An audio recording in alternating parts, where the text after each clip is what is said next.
আপনারা কি কখনো এত বিশাল সাইজের কোনো অ্যাকোয়ারিয়াম দেখেছেন যেখানে মনে হবে আপনি আস্ত একটা সমুদ্রের তলদেশে হাঁটছেন অথচ আপনার গায়ে এক ফোঁটাও জল লাগছে না? হ্যাঁ, টেম্পোজান ফেরিস হুইলের সেই আকাশছোঁয়া অভিজ্ঞতার পর আমরা সোজা চলে এলাম ওসাকার বিখ্যাত কায়ুকান অ্যাকোয়ারিয়ামে, যা বিশ্বের অন্যতম বৃহৎ একটি অ্যাকোয়ারিয়াম। টিকিট কেটে ভেতরে ঢুকতেই আমাদের তো আক্ষরিক অর্থেই চোখ কপালে। ভেতরে ঢুকেই দেখলাম আস্ত একটা জঙ্গল। কায়ুকান অ্যাকোয়ারিয়ামের ভেতরের এই জাপান ফরেস্ট দেখলে আপনি কনফিউজড হয়ে যাবেন যে এটা আসল রেইন ফরেস্ট নাকি নকল। পাহাড়, ঝর্ণা আর সবুজে ঘেরা এই পরিবেশ দেখে আমরা জাস্ট থ মেরে গিয়েছিলাম। এরপর শুরু হলো আসল ম্যাজিক। কিউট সব টাফটেড পাফিন হাঁস দেখলাম, আর ওইদিকে সি লায়নগুলো এমনভাবে ঘুমোচ্ছিল যে প্রথমে তো আমাদের হার্ট অ্যাটাক হওয়ার জোগাড়। ভাবলাম ওগুলো বোধহয় মারাই গেছে, কিন্তু না, দিব্যি বেঁচে আছে আর কুম্ভকর্ণের মতো ঘুমাচ্ছে। জলের ভেতর একটা মাছ তো এমনভাবে বিশাল হাঁ করেছিল যে আমরা হেসেই খুন।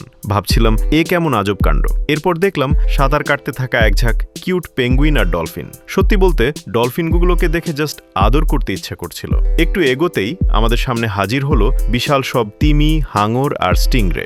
জলের ভেতর দিয়ে সি লায়ন আর পেঙ্গুইনদের সাঁতার কাটার দৃশ্যটা ছিল দেখার মতো। আর ওই বিশাল সাইজের জাপানিজ স্পাইডার ক্র্যাব আর জেলিফিশগুলোকে দেখে তো রীতিমতো গায়ে কাঁটা দিচ্ছিল। অ্যাকোয়ারিয়ামের আরও গভীরে গিয়ে এমন কিছু আজব আর অদ্ভুত প্রাণীর দেখা পেলাম যা জাস্ট বলে বোঝানো যাবে না। আজকের শর্ট ব্লগটা এখানেই শেষ করছি। এরকম আরও দারুণ সব অভিজ্ঞতার জন্য আমাদের সাথেই থাকুন।